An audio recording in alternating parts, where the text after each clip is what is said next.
So good morning guys. तो चलिए start करते हैं आज के यानी कि 26 जनवरी के इंपॉर्टेंट करंट अफेयर्स। अच्छा 26 जनवरी हमारा रिपब्लिक डे। तो सबसे पहले wish you very happy Republic day. गणतंत्र दिवस की आप सभी को बहुत बहुत शुभकामनाएं। तो चलिए फिर, और आज बहुत सारे इंपॉर्टेंट क्वेश्चन मैं आप लोगों के लिए लेकर के आया हूं, जिसमें से सबसे इंपॉर्टेंट प्रश्न ये रहा आपके सामने। अभी हाल ही में ऑस्ट्रेलियन ओपन 2025 में महिला एकल वुमेन सिंगल का टाइटल किसने जीत लिया? तो सही उत्तर होगा इसमें मैडिसन कीज ने। तो मैडिसन कीज ये कहाँ की टेनिस प्लेयर है? पहला प्रश्न तो यही बन जाएगा, अमेरिका की टेनिस प्लेयर है। शायद पहली बार ही आपने इनका नाम सुना होगा, मैंने भी पहली बार सुना है। और इन्होंने पहली बार अपने जीवन में ये ग्रैंड स्लैम जीता है। 2025 का ऑस्ट्रेलियन ओपन ग्रैंड स्लैम का खिताब उन्होंने जीत लिया है वुमेन सिंगल कैटेगरी में, ये आपको याद रखना है। अगर पूछे इन्होंने किनको हराया फाइनल में? आर्यना सबालेंका को हराया है, जो आप जानते हो कहाँ की है, बेलारूस की है। लास्ट ईयर ये ऑस्ट्रेलियन ओपन विजेता रही थी आर्यना सबालेंका। अभी मेन सिंगल का हुआ नहीं है, उसके रिजल्ट आज आ जाएंगे तो मैं कल आपको बताऊंगा। तो अभी वुमेन सिंगल का हमें याद रखना है, और ये इस साल का पहला ग्रैंड स्लैम है। फिर अगला प्रश्न भी इंपॉर्टेंट है। अभी हाल ही में किसे ICC men's T20 international cricketer of the year 2024 चुना गया? तो सही उत्तर होगा अर्शदीप सिंह को। तो अभी आईसीसी अवार्ड्स की घोषणा हो चुकी है, इस बार ये इसका 20वां संस्करण है। तो 2024 में क्रिकेटर्स के जो परफॉर्मेंस रहे हैं उसी के बेसिस पे ये अवार्ड दिए जाते हैं। अभी कुछ ही अवार्ड्स की अनाउंसमेंट हुई है, बहुत से अवार्ड्स अभी इन्होंने अनाउंस नहीं किए हैं। जो अनाउंस हो गए, जो इंपॉर्टेंट है वो मैं आपको बता रहा हूँ। सबसे इंपॉर्टेंट तो यही है क्योंकि ये एक भारतीय को मिला है। क्या है? ICC men's T20 international cricketer of the year 2024 चुना गया अर्शदीप सिंह को। इसके अलावा test cricketer of the year, ODI cricketer of the year, emerging cricketer of the year, ये अभी अनाउंस होने बाकी हैं। जब होंगे तब मैं आपको बता दूंगा, अभी जो बता रहे हैं वो आपको ध्यान रखना है। इसी तरह से महिलाओं में बात करेंगे तो ये इसकी घोषणा हो चुकी है women's T20 international cricketer of the year. तो एमिलिया केर वो न्यूजीलैंड की प्लेयर है। तो पुरुषों में और महिलाओं में दोनों मैंने आपको बता दिया, वो ध्यान रखना। बाकी ICC team of the year की पूरी घोषणा हो चुकी है, वो देख लेते हैं। जैसे कि पहले पुरुषों में बात करें तो ICC men's T20 international team of the year, इसमें कप्तान रोहित शर्मा चुने गए, और बाकी इसमें 3 और भारतीय शामिल हैं प्लेयर के रूप में, हार्दिक पांडे, जसप्रीत बुमराह और अर्शदीप सिंह। अर्शदीप सिंह यहाँ पर भी है। इसके अलावा ICC men's test team of the year, कप्तान इसमें पैट कमिंस हैं ऑस्ट्रेलिया वाले, और इसमें भारत के 3 प्लेयर हैं, यशस्वी जायसवाल, रविंद्र जडेजा और जसप्रीत बुमराह।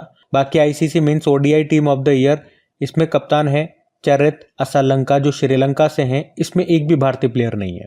वहीं महिलाओं में बात करें तो ICC women's ODI team of the year, तो इसमें कप्तान है लॉरा वॉलवार्डेड, ये साउथ अफ्रीका से हैं।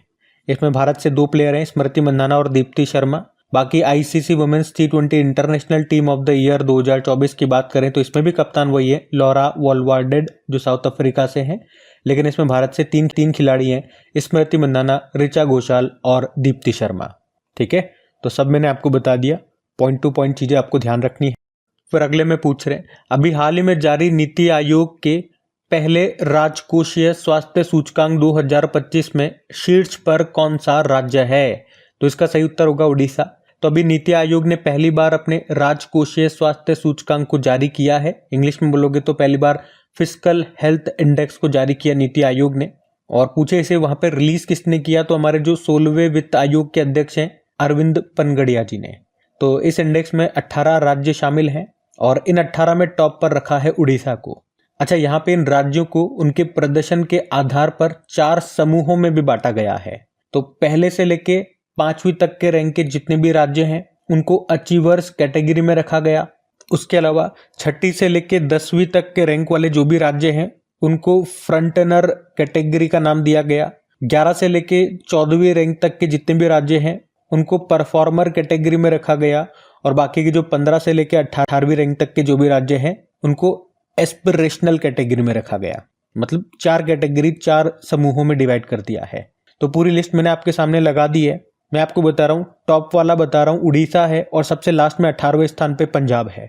बाकी आप लोग अपना अपना जो भी राज्य है उसकी रैंक जरूर याद रखना, आपके स्टेट के एग्जाम में वो पूछा जाएगा।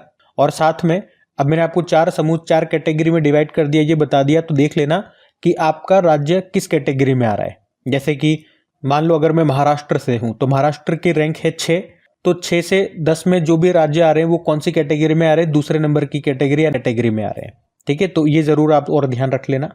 और टॉप वाला और आखिरी वाला भी मैंने आपको बता दिया है। अब हो सकता है ये लिस्ट आपको पूरी एक साथ नज़र नहीं आ रही होगी, मोबाइल पे आप वीडियो देख रहे होंगे तो छोटा छोटा नज़र आ रहा होगा। पीडीएफ जो मैं आपको अवेलेबल कराता हूँ वो पीडीएफ में आपको ये पूरी शीट मिल जाएगी, आराम से रीड कर लेना आप। अब इसको नीति आयोग ने जारी किया, तो पहले नीति आयोग की हम बात करते हैं। देखो, नीति आयोग को योजना आयोग के स्थान पे लाया गया था। कब आया? 1 जनवरी 2015 को। नीति की फुल फॉर्म भी याद रखना, national institution for transforming India. और इसके जो अध्यक्ष होते हैं वो भारत के प्रधानमंत्री होते हैं, जो वर्तमान में नरेंद्र मोदी हैं। उपाध्यक्ष हैं सुमन बेरी और सीईओ हैं बीवीआर सुब्रमण्यम। अगर मैं आपसे पूछूं कि नीति आयोग के महिला उद्यमिता मंच को अपनाने वाला या उसमें शामिल होने वाला पहला राज्य कौन सा बना था, कुछ दिन पहले ही मैंने आपको बताया था, याद रखना इसको भी, तेलंगाना इसका आंसर होगा। अब वैसे फिर अगले प्रश्न में पूछ रहे, राष्ट्रीय सुशासन सम्मेलन का आयोजन किस शहर में किया जाएगा, तो आंसर होगा गांधीनगर में।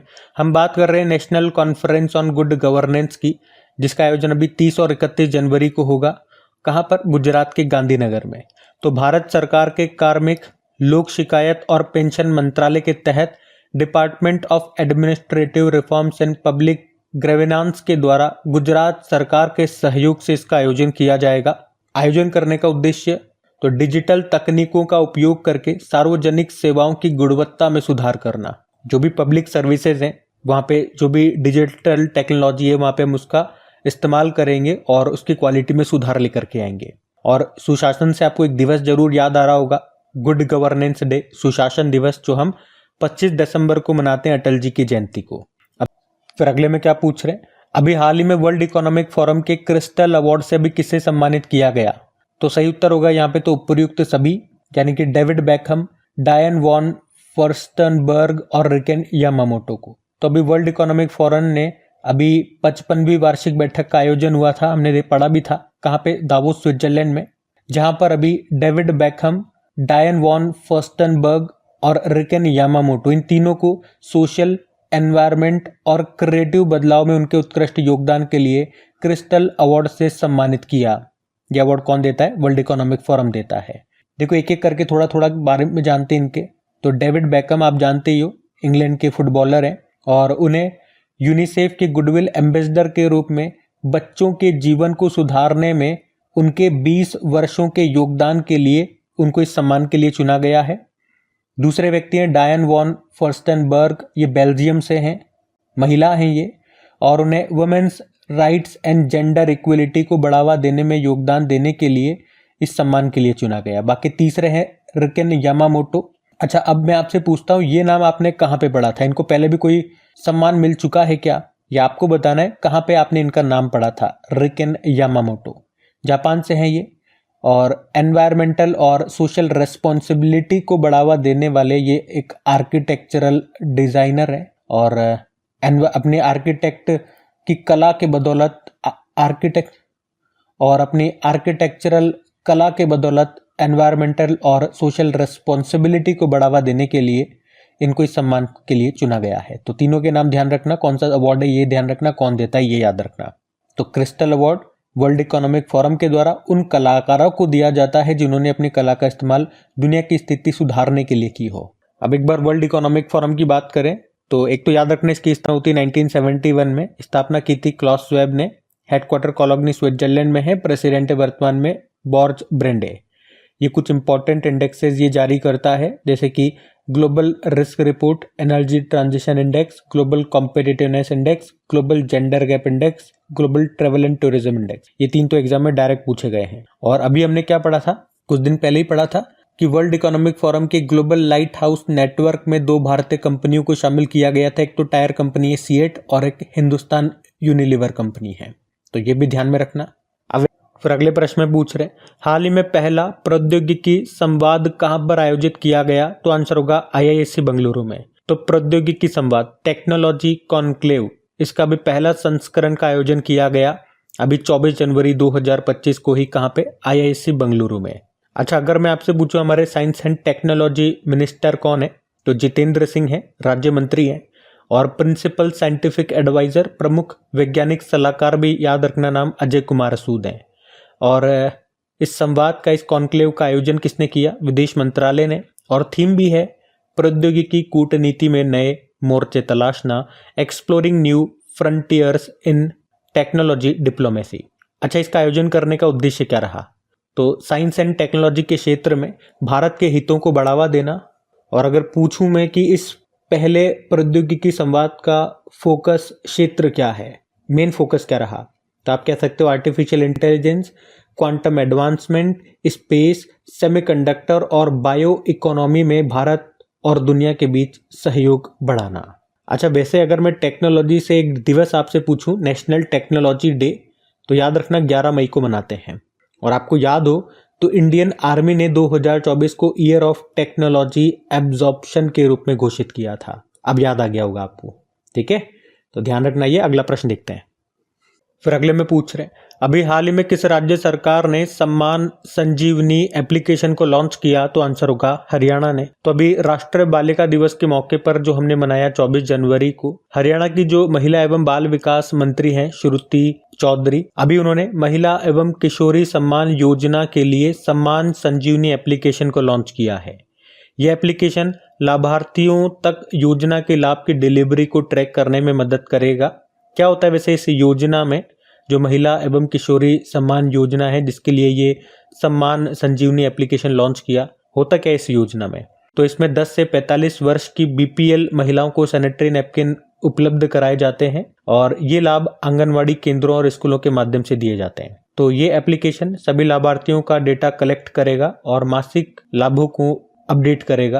अच्छा, फिर अगले में पूछ रहे हैं, अभी केंद्रीय वस्त्र मंत्री ने अभी कहां पर हथकरघा सम्मेलन जिसका नाम मंथन है, इसका उद्घाटन करेंगे ये? तो आंसर होगा नई दिल्ली में। तो नई दिल्ली में केंद्रीय वस्त्र मंत्री कौन है? हमारे वस्त्र मंत्री गिरिराज सिंह है, कपड़ा मंत्री। और अब ये 28 जनवरी 2025 को हथकरघा सम्मेलन जिसका नाम मंथन है, इसका उद्घाटन करेंगे। इस सम्मेलन का उद्देश्य है विभिन्न हितधारकों के लिए हथकरघा क्षेत्र में विकास के लिए सर्वोत्तम प्रथाओं, नवाचारों और रणनीतियों को साझा करने के लिए एक मंच के रूप में कार्य करना। अच्छा, मंथन से कुछ याद आ रहा है आपको? सागर मंथन याद आ रहा होगा। और उससे क्या याद आ रहा है? हमारे जो शिपिंग मंत्री हैं सर्बानंद सोनोवाल, उन्होंने ही इसको लॉन्च किया था। ये क्या है? ये एक रियल टाइम निगरानी यानी कि मॉनिटरिंग डैशबोर्ड है। और राष्ट्रीय हथकरघा दिवस भी होता है, नेशनल हैंडलूम डे 7 अगस्त को होता है।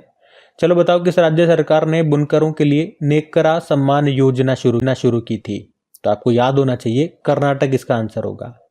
देखो, फिर अगले में पूछ रहे कि 45 वर्ष की उम्र में 2 दिन के अंदर माउंट एवरेस्ट और माउंट ल्होत्से पर चढ़ाई पूरी करके London book of world records में अपना नाम किसने दर्ज करा लिया? तो सही उत्तर होगा राकेश कादियान ने। तो हरियाणा के हैं राकेश कादियान, और अभी इन्होंने 2 दिन के अंदर विश्व की सबसे ऊंची जो पर्वत चोटी है माउंट एवरेस्ट, जिसकी ऊंचाई कितनी है 8848 मीटर, और विश्व की जो चौथी सबसे ऊंची पर्वत चोटी है माउंट ल्होत्से, जिसकी ऊंचाई है 8516 मीटर। इस पर 2 दिनों में इन दोनों पर सफल चढ़ाई करके वहां पे इन्होंने भारतीय तिरंगा फहराया। और इस तरह से 45 वर्ष की आयु में विश्व का पहला पर्वतारोही बनने पर कादियान का नाम London book of world record में दर्ज किया गया। फिर अगले में देखो क्या पूछ रहे हैं कि अभी हाल ही में हिंदी भाषा की किस फिल्म को ऑस्कर अवार्ड 2025 के लिए नॉमिनेशन मिला है? तो आंसर होगा अनुजा। तो फिल्म निर्माता गुनीत मोंगा और प्रियंका चोपड़ा के द्वारा निर्मित ये फिल्म है, अनुजा इसका नाम है, जिसको अभी ऑस्कर 2025 में best live action short film category में नॉमिनेशन मिला है। ये जो फिल्म है अनुजा, ये हिंदी भाषा में बनी अमेरिकन फिल्म है और इस फिल्म को डायरेक्ट किया, इसके डायरेक्टर हैं एडम जे ग्रीव्स और सुचित्रा मट्टई ने। आपको याद होगा इससे पहले भी हमने पढ़ा था लापता लेडीज के बारे में। ऑस्कर अवार्ड 2025 में फॉरेन फिल्म कैटेगरी में उसको नॉमिनेशन मिला था, लेकिन फिर वो उससे बाहर हो गई थी। और अभी अनुजा के बारे में हम पढ़ रहे हैं, देखते हैं ये कहां तक पहुंचती है। तो पहला प्रश्न पूछा था राष्ट्रीय मतदाता दिवस कब मनाया जाता है? 25 जनवरी को। फिर पूछा राष्ट्रीय जनजातीय स्वास्थ्य सम्मेलन, इसका आयोजन कहां पे हुआ? नई दिल्ली में। भारत सरकार ने किस वर्ष तक 10,000 जीआई टैग का लक्ष्य रखा? 2030 तक।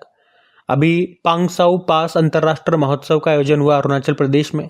और भारत किस वर्ष मानव युक्त अंडर वाटर सबमर्सिबल लॉन्च करेगा? 2025। यूनाइटेड नेशन किस वर्ष को अंतर्राष्ट्रीय हिमनद संरक्षण वर्ष के रूप में घोषित किया? 2025।